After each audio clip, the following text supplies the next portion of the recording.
We are in it to win it. మీరు వచ్చారు, win అయ్యారు, విన్ చేసే బాధ్యత మాదని చెప్పి ప్రతి వారానికి ఒకసారి వచ్చి CEO గారు చెప్తానే ఉన్నారు. వారం ఏం అప్డేట్ జరుగుతున్నాయో మీ వాట్సాప్లో మీ సీనియర్స్ చెప్తానే ఉన్నారు. ప్రతిదీ ఆన్ పేస్ లో జరిగేది కళ్ళ కట్టినట్టు చూపిస్తూనే ఉన్నారు. మనం ప్రతిదీ వాడుకుంటున్నాం వచ్చిన ప్రోడక్ట్లు. మరి ఇంకా ఎందుకు మీరు తొందరపడుతున్నారు? తెలుగు రాష్ట్రాల్లో ఇన్ని రోజుల పాటు మనం తీసుకొచ్చి ఇంత చెప్పి లాస్ట్ కి అదేదో చెప్పినట్టు ఇంత బతికి ఇండియాలో తెచ్చాడని ఇంత బతుకు ఇన్ని రోజులు ఆగి లాస్ట్ కి చివరిగా డబ్బులు తినేటప్పుడు ఎవరికో దాన ధర్మం చేసేస్తారు. 20 వేలతో దాన ధర్మం చేసేసి మీ అదృష్టాన్ని మీరే కావాలనుకుంటున్నారు. అది చేయొద్దు మై డియర్ ఫౌండర్స్, పొరపాటును కూడా చేసుకోవద్దు. మీరు ఆన్ పేసివ్ ఫౌండర్ అంటే ఐడి కాదు, ఆన్ పేసివ్ ఫౌండర్ అంటే ఒక అక్షయ పాత్ర మీ చేతిలో ఉండేది. దాని వాల్యూ ఇక జూలై నుంచి స్టార్ట్ అవబోతుంది. ఈ జూలై మంత్ లో 100% ఎప్పుడో కాదు, జూలై మంత్ ఫస్ట్ వీక్ నుంచి స్టార్ట్ అయ్యే పరిస్థితి ఉంది. ఎనీ టైం ఈరోజు తెలిసిన ఇన్ఫర్మేషన్ కూడా ఎనీ టైం మొత్తం కంప్లీట్ అవుట్ పే ఇన్ మొత్తం పే ఇన్ 2 కంప్లీట్ చేసి మొత్తం ప్రోడక్ట్లన్నీ అప్లోడ్ చేసి మన ఓఎస్ రెడీగా ఉందంట. ఎనీ టైం లాంచింగ్ మెసేజ్ రేపటి నుంచి ఈ రోజు నైట్ నుంచి ఎనీ టైం రావచ్చు. పాపప్ మెసేజ్ వచ్చిన వెంటనే CEO గారి మీటింగ్ ఉంటుంది, కార్పొరేట్ మీటింగ్.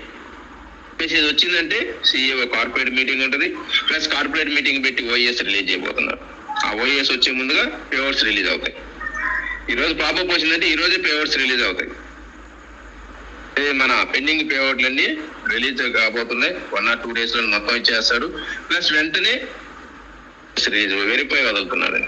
వెరిఫై చేసుకున్న వెంటనే మన కొత్త న్యూ ఓఎస్ లోకి వెళ్తాం. అందులో మొత్తం మనకు రావాల్సిన ఇన్ని నెలల బోనస్లు, కమిషన్లు, మొత్తం మన ట్రాఫిక్, ప్లస్ మన అందులో ఉన్న కొత్త product packages, number of multiple packages ఉంటాయండి.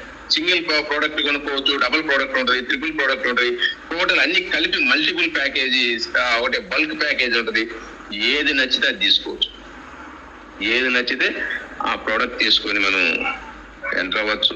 అంటే కొన్న వాళ్ళకి ఇప్పుడేం అవసరం లేదని, కొన్న వాళ్ళు రూపాయి పెట్టబోలే, కొత్త వాళ్ళకి అప్లెట్స్ కి ఇంకా ప్యాకేజ్ తీసుకున్న వాళ్ళకి. ఇప్పుడు మనం ఆల్రెడీ ఎవరైతే ప్యాకేజ్ కొనుక్కున్నారో వాళ్ళకి వ్యాలెట్ లో ఉంటాయి కాబట్టి సబ్స్క్రైబ్ చేసుకోవటం సబ్స్క్రైబ్ బటన్ ఆన్ చేస్తే మీకు ఇన్కమ్ అనేది వచ్చేది అనేది జరిగిపోద్ది ఆటోమేటిక్ గా. వ్యాలెట్ లో మనీ తోటి కూడా చేతికి పెట్టాల్సిన పని లేదు. ప్యాకేజీ తీసుకోండి. ప్యాకేజీ తీసుకోవడం వల్ల మీకు ఇక్కడ బోనస్లు ఉన్నాయి. యాక్టివ్ బోనస్, ఎంగేజ్మెంట్ బోనస్ 2 ఉంటాయి. మీరు ఎంగేజ్మెంట్ చేసుకున్న దానికి ఎంగేజ్మెంట్ బోనస్ ఉంటుంది. యాక్టివ్ గా ఉన్న వ్యక్తులకి యాక్టివ్ బోనస్లు 2 ఉన్నాయి. ఇవి చాలా అద్భుతమైన ఇన్కమ్స్. ఇవి ప్రతి ఫౌండర్ కూడా మీరు ఎప్పుడైతే ఆన్ పేస్ లో ఎంటర్ అయ్యారో ఆ రోజు నుంచి కూడా ఇన్కమ్ అనేది షేరింగ్ వస్తుంది. ప్లస్ ఎప్పుడైతే ప్యాకేజ్ తీసుకున్నారో ఆ రోజు నుంచి కూడా ప్యాకేజ్ తీసుకున్న ఎన్ని నెలలు అయితే ఉన్నామో అన్ని నెలల పాటు ఇన్కమ్ అనేది ఎక్కువ వస్తుంది. ఇప్పుడు ఫస్ట్ సెప్టెంబర్ లో తీసుకున్న వాళ్ళకి 10 నెలల ఇన్కమ్ వస్తుంది, 10 నెలల బోనస్ వస్తుంది. అదే జనవరిలో తీసుకున్నారు అనుకోండి 6 నెలల బోనస్ వస్తుంది. అది మన లాస్ట్ మంత్ లో తీసుకున్నాను 1 నెల బోనస్ వస్తుంది. అంటే ఆ బోనస్ లో లేటుగా తీసుకునే కొంది బోనస్ వేరియేషన్ అనేది ప్రతి ఒక్కరికి కూడా అనిపిస్తుంది. మరి అవన్నిటిని బేస్ చేసుకుని CEO గారు 0 ఫౌండర్ల బేస్ మీద ఎక్కువ కూడా అందరికి ఇన్కమ్ రావాలని ఉద్దేశంతో ఆయన అద్భుతమైనటువంటి ప్లాన్ కూడా తయారు చేయడం జరిగింది. గతంలో మనం అనుకున్నటువంటి ప్లాన్ కాదు, మొన్నటి వరకు లాస్ట్ ఇయర్ ఉన్న ప్లాన్ కూడా వేరు. ఇప్పుడు వచ్చేది మహా అద్భుతమైన ప్లాన్. అది ఓన్ CEO సారే ఆయన ఇన్ఛార్జిగా ఉండి తయారు చేయించినటువంటి ఒక అద్భుతమైన ప్లాన్. ఈ ప్లాన్ గురించి ఎక్కడ డిస్కస్ కూడా చేయాలి ఇప్పటికీ. ఇది చాలా అద్భుతమైన బిజినెస్ ప్లాన్. దీంట్లో ప్రతి ఫౌండర్ కూడా ఒక షేర్ హోల్డర్ గా ఉండబోతున్నాడు. ప్రతి ఫౌండర్ కూడా మనకి షేర్ హోల్డర్ అనే అని ఆ పొజిషన్ తోటి మనకి కంపెనీ బోనస్, ప్రాఫిట్స్ అన్ని బోనస్ రూపంలో మనకి ఇవ్వబోతున్నారు. కాబట్టి ఇది లీగాలిటీలో ఎవరు దీన్ని టచ్ కూడా చేయలేని స్థితిలో మన ఫౌండర్స్ కి ఇచ్చే ఇన్కమ్ ని తీసుకునే లీగల్ గా చెక్ చేయడం జరిగింది. ప్రతి కంట్రీ నుంచి లీగాలిటీస్ తీసుకొని ప్రతి కంట్రీలో వాళ్ళకి కావాల్సినటువంటి లీగల్ అప్రూవల్ తీసుకొని మన బిజినెస్ స్టార్ట్ చేస్తున్నారు తప్పితే ఆశయం ఆన్ పేస్ స్టార్ట్ అవ్వలేదు.